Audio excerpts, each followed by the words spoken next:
We're just receiving word of a massive trade in the NBA. The Lakers have traded Anthony Davis to the Dallas Mavericks in exchange for Luka Doncic. What? In a 3-team deal. You can listen to that on SportsCenter later on tonight with Kevin Connors and Amina Smith after this game. They'll have everything. Breaking news on SportsCenter this morning, the Lakers and Mavericks making it a blockbuster night. Luka Doncic headed to the Lakers, Anthony Davis headed to the Mavericks in a seismic trade that shakes up the reigning Western Conference champion Mavs and gives LeBron James in Los Angeles a 25-year-old superstar who's been All-NBA first team for 5 straight years. This news of Sham's original post was so stunning that he had to put out another tweet saying, quote, "Yes, this is real." These are the details. Lakers getting Luka along with Maxi Kleber, Markieff Morris. Mavs getting AD, Max Christie, and the Lakers first rounder in 2029. The Jazz are also a third team involved to round out this deal. Ladies and gentlemen, welcome to another episode of Nerd Chronicles with your host, the socially awkward nerd, Christian Paul, speaking. And y'all, the ripple effects in regards with the Luka Doncic-Anthony Davis trade between the Dallas Mavericks and the Los Angeles Lakers are still being felt today. Okay. And we got more verification and more proof, even though a lot of people may say arguably it's like the dumbest trade known to man in the NBA. I understand where the fans are coming from in regards with the logic. I understand their heartbreak. I understand in their mind why would Nico Harrison and Patrick Dumont make an effort to actually sabotage the team that they built with a once-in-a-lifetime generational player in Luka Doncic, who can literally take a team to the NBA Finals and possibly win a championship if they have the pieces around them that can make that team successful. And that's a big key word. If they have some certain compatible pieces and some superstar help that can help elevate Luka to new heights, which is what a lot of people, a lot of fans in the Dallas-Fort Worth Metroplex thought that they had. However, I also understand Nico Harrison's reasoning as to why he made that trade mainly up in the first place. And I'm going to go over an article that was published in the ESPN site a few weeks ago in regards to all of this, actually confirming definitely Nico's reasoning and actually just seeing why the trade mainly went down and a little bit of a deeper understanding on why Nico does not want to actually waste any time with the pieces that he currently has now when it comes with his Dallas Maverick roster. Meantime, outside of the American Airlines Center, it was not the typical fun spirit that you normally see on a game day. Instead, there was a large police presence and barriers set up in places due to all of the protesters who showed up expressing their anger over the Luka Doncic trade. Fox 4's Amelia Jones was in the middle of it all. She joins us live tonight with that part of the story. Amelia? KC, fans were happy that the Mavs walked away with a win, but they shared that the atmosphere inside just wasn't the same without Luka on the court.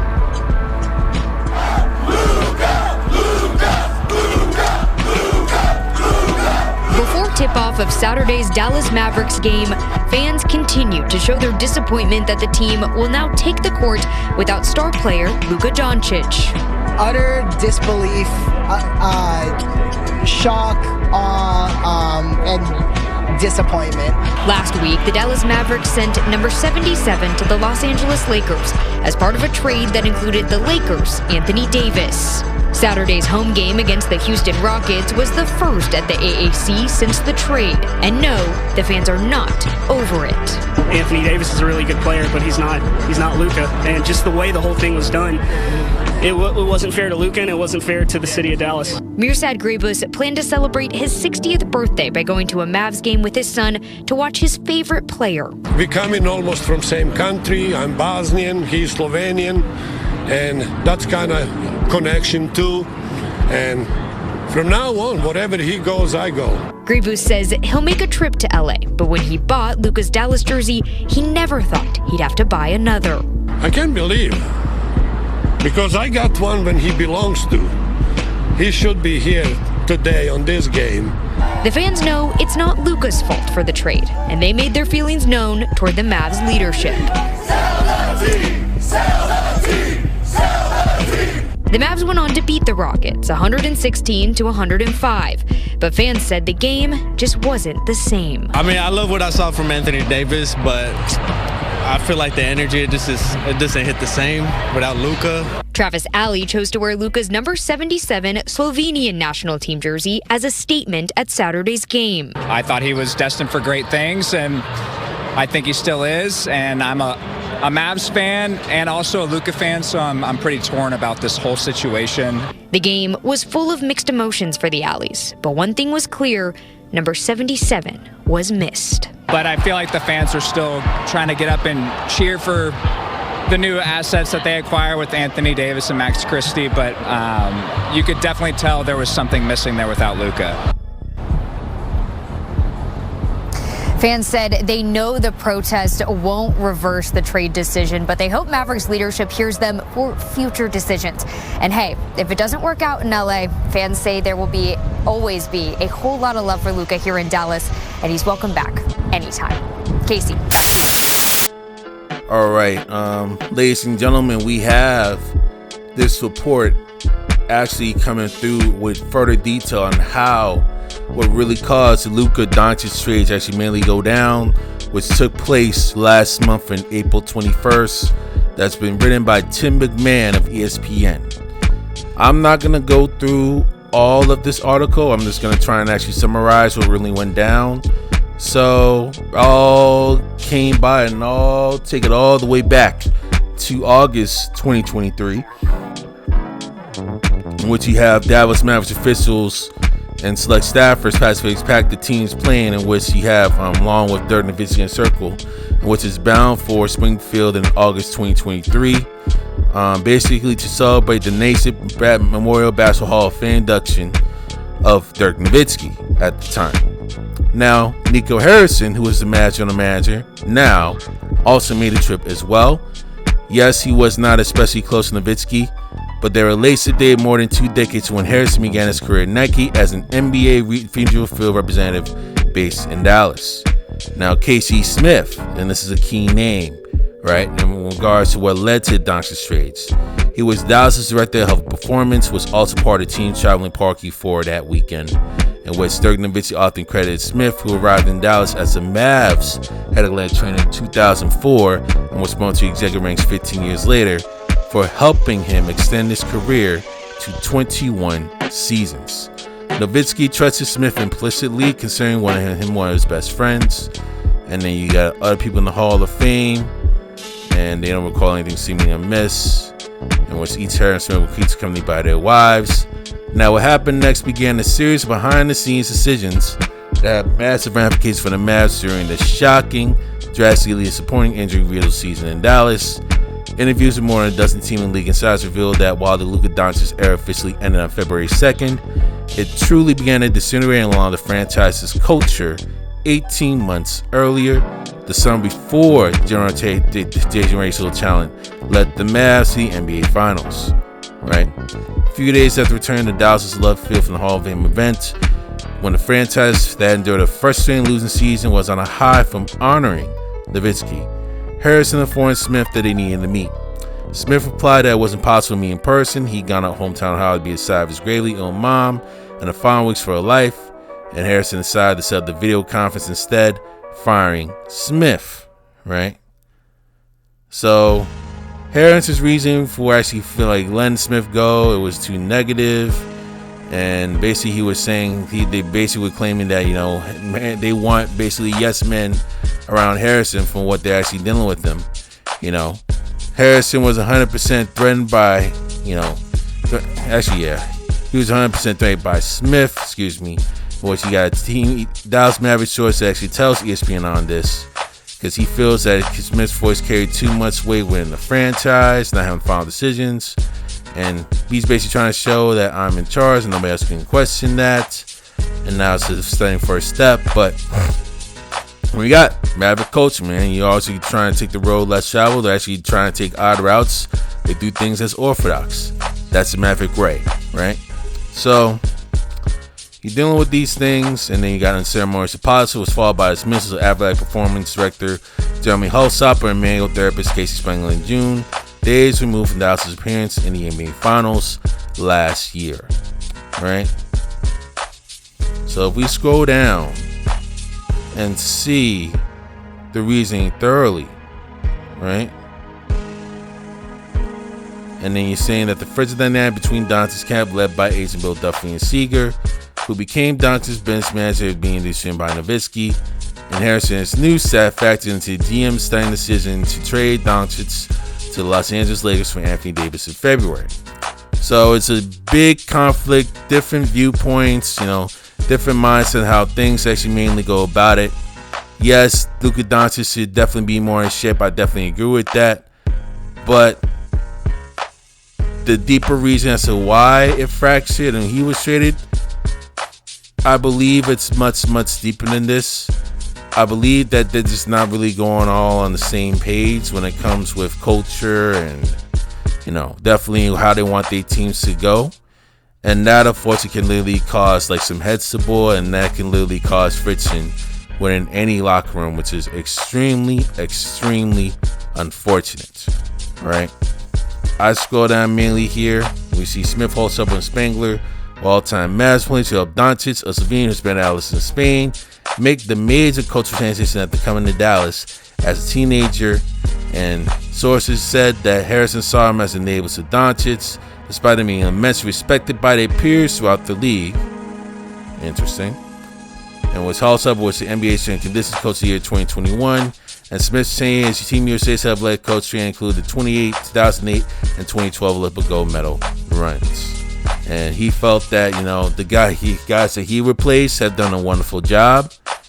And you see all the dysfunction in which the new hires, Director of Player Health and Performance Johan Billsborough and Athletic Performance Director Keith Bone, have been problematic as the Mavs medical misfortune mounted throughout the season, sources said. And freak injuries, regardless of who's actually just running the medical staff that's definitely there, they're always unpredictable. Their main goal is to make sure that freaking injuries do not occur as often, which is definitely understandable. So they basically said that the Mavs sweat out feeling an active roster with the league minimum 8 available players as Dallas sit below 500 before finishing 39-43, clearing the Western Conference's last play-in bid. Harrison signified Smith in the way he did it also drove Nowitzki away from the franchise that he proudly played for his entire career. So he stayed away from the inner workings when it comes to the Mavs as well, and especially when Mark Cuban actually left the team and actually became a minority owner. So if we scroll down a little bit further, right, it also caused the departure of Scott Tomlin, who was also involved in Nowitzki as well. And I can understand why all of these things mainly have happened. Now, to Nico's defense, the way that he actually created this Mavericks roster when they reached the NBA Finals, he made big moves, getting Derek Lively in the draft, right? Getting PJ Washington, also getting Daniel Gafford via trades. Okay, he got those two as well. He had a bunch of big guys that created the big tall lineup. Okay, that helped Luka, right, reach the NBA Finals because of their defense as well as because of their length. So I will give him credit for that in regards to the situation in this. All right, and I think they had a 4-man that they also actually got as well. But they have key role players that they developed in which they had a big surge. They got them on the 50-32 reign on the 2024 season as to why they reached this far the way they did. So it's some confrontations between Billborough and Belton, internal conflicts coming through. Friction's been simmering. Insanity after insanity. And mind you, Johan Bone, who was a former NFL fullback, doesn't have any previous NBA experiences. He was director of football performance at UCLA that was there. Baseball has a doctorate who's an Australian sports scientist, definitely coming from the football world as well, even though he's definitely in academia. But even though he had previous experience serving as the director of sports science at Boston Celtics, but he's not a licensed medical practitioner, unfortunately. And you see during his time with the Celtics, they have like some disagreements often, and that's probably what caused his departure as well. Now, with Billsboro, they struggled to support Doncic and his by team, and Harrison Ray and Lane Johnson run off the people you trust and respected. Billsboro Ray fed Bill Shoes for him place Smith never earned Doncic's trust and respect, according to sources. And it's not a coincidence that Jalen Brunson, New York Knicks hired Smith, the vice president of sports medicine, as soon as Smith's contract expired last summer, and they also got him out as well. And since then, the games lost to injury for the Knicks have dropped significantly from last season, and Smith and Morrow recently oversaw Brunson recovering from a gruesome ankle sprain. Oh man, it's just crazy. So you have those guys. I think they had traded 4-4 in PJ Washington. I know there was like a 3-man that they also had as well that they also had. I forgot his name. Forgive me if I don't have the name as well that they brought in. I know Cleaver was also involved in the finals run too. It's a bunch of chaos that actually mainly came down. And yes, I do agree Lucas should definitely be more in shape to actually just reduce injury as well. He should have like a full-on responsibility of that. But we have people that didn't really have a full comfort zone and I don't really have a full trust with. It's just not a right fit. Definitely eventually at some point it wasn't just a right fit, definitely not online. The fix is probably going to be already in regards to this whole ordeal. Now, it doesn't mean that the Mavs aren't going to compete for titles definitely in the immediate future, right? And you see these little conflicts that come by when it comes to healing. And this is prior to the trade because he was dealing with the MRI. He was dealing with like a calf strain. It was a left calf strain that they mainly had. They had conflicts and rehabs. Harrison wanted to actually try and have him back as soon as possible. Doncic wanted to actually try and be precautious to prevent the further injury. And I'm just reading this through, ladies and gentlemen, as we go through here.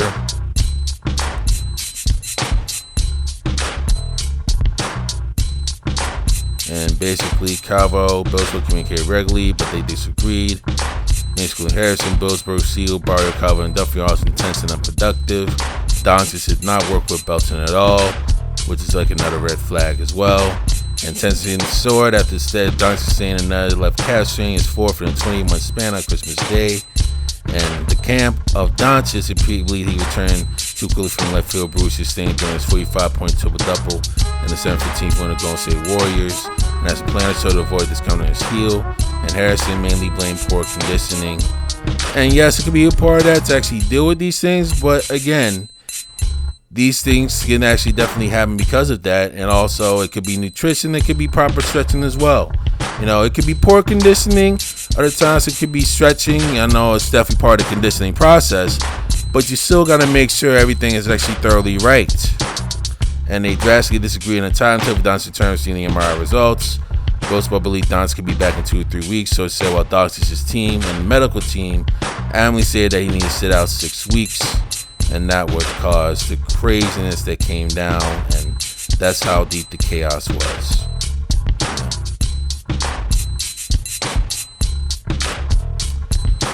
Yeah. And that clearly was messing with him.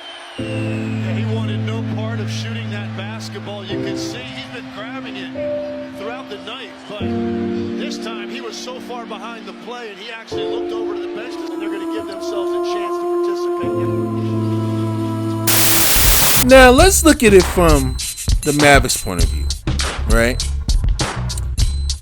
I fully understand why Nico Harrison made the trade.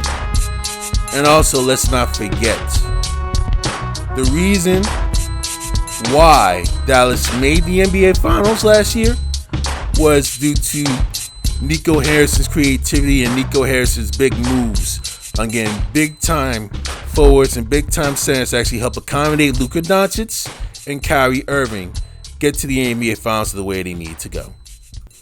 Remember, Nico Harrison acquired P.J. Washington in exchange for Grant Williams and Steph Curry, and he also acquired Daniel Gafford and Rashawn Holmes. Basically gave away the 2027 first-round pick and 2024 first-round pick swap, respectively, to those respective teams of the Charlotte Hornets and the Washington Wizards. With the addition with Derek Lively in the NBA draft, those are the big reasons Dallas Mavericks catapulted it the way they have. And with him getting Anthony Davis, he wants to try and make sure they handle their championship business now, rather than mainly down the line. Which I understand now.